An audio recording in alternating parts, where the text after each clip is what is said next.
So now that we've closed this subcutaneous tissue, we're going to demonstrate an intradermal closure. So intradermal or subcuticular are synonymous, and this is to replace our skin closure. So in this instance, we have sutures that are through the dermis, so through the white layer of our daisy model here, parallel to the incision, sutures that are absorbable and that will not require removal in 10 to 14 days after the incision has healed.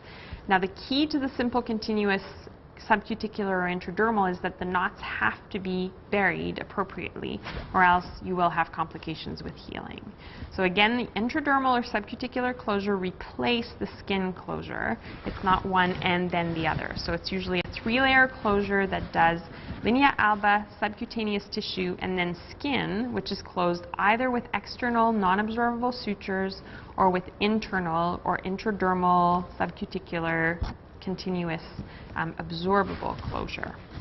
The keys to a good subcuticular is to use a cutting needle and to bury your knot. So we're going to start burying our knot as we would for a subcutaneous closure. So we'll go deep to superficial on the side of the surgeon.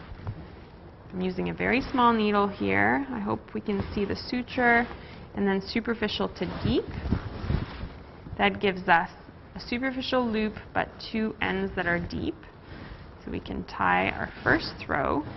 We want this to be all the way in the corner of this incision so that we can really oppose the edges of the incision nicely.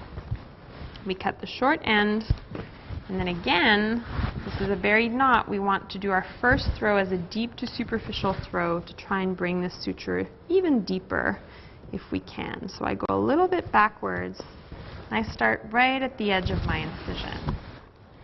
That allows me now to see the dermis, or the skin layer of the daisy here of our patient. So we want to take bites only through the dermis, but it has to be through the dermis. If you don't have a good bite and it rips through, it's because you're through fat. And you want to go parallel to the incision. The nice thing about a small needle is it allows you to take small bites, more numerous small bites along the incision. If you had a big needle, you would take fewer and you wouldn't get as nice an apposition. The bigger needle is harder to pass through the dermis as well, and so is a blunt needle. So you really want a cutting needle to do this in a live patient. So we alternate from side to side. We don't need to back up or anything, because if we do, it sort of accordions the skin a little bit. We want to go side to side to side, keeping a little bit of tension on the incision. You sometimes need to handle the skin a little bit more with this type of suture pattern. Staying again right into the dermis, not into the subcutaneous tissues. Probably see mostly one side of my incision in the video. So I'll just pull it up to show you. So again, parallel through the dermal layer only, not the fat.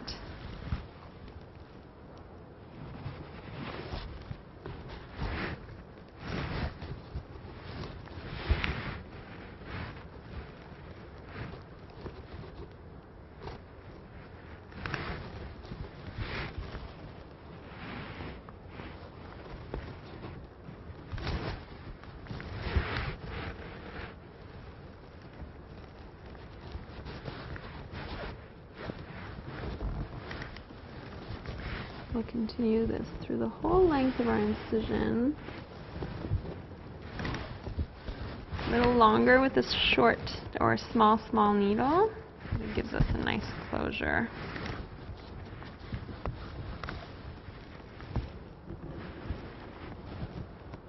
And be sure not to go through the skin. You want the suture to be completely buried. It cannot be visible through the skin at any point. You see how if the bites are taken appropriately, even though our subcutaneous closure was giving us an uneven closure, we're really approaching these skin edges nicely, even in the daisy model, with our subcuticular or intradermal closure.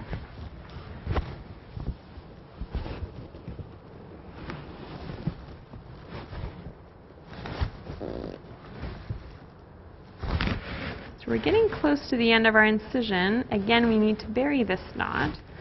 We don't want to wait too long, so I'm going to bury this knot now. So I'm on the opposite side of the incision. Of course, we're going to now have to go deep. We can't continue superficially if we're going to bury the knot. So I've come out on the opposite side, and I'm going to do a superficial to deep bite into the subcutaneous tissues and come right out. And this will be the start of my loop, which is deep. So I'm then going to come across to my side, towards myself, come back out, and the trick is to come out into the dermal tissue this time, not in the subcutaneous tissue. And we have a deep loop on the end of this incision. So we keep our deep loop. This is a superficial strand. We have to now make this superficial to deep. So we go opposite our surgical site, starting again in the dermis, finishing deep into our incision. And we now have 3 strands that are each deep, and we can suture this along our incision line. Maybe a little bit harder in Daisy,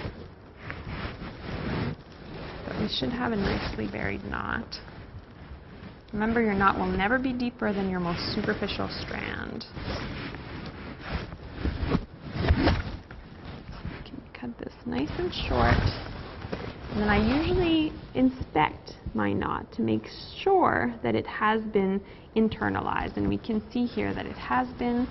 So we have a nice closure of this incision. It almost looks healed.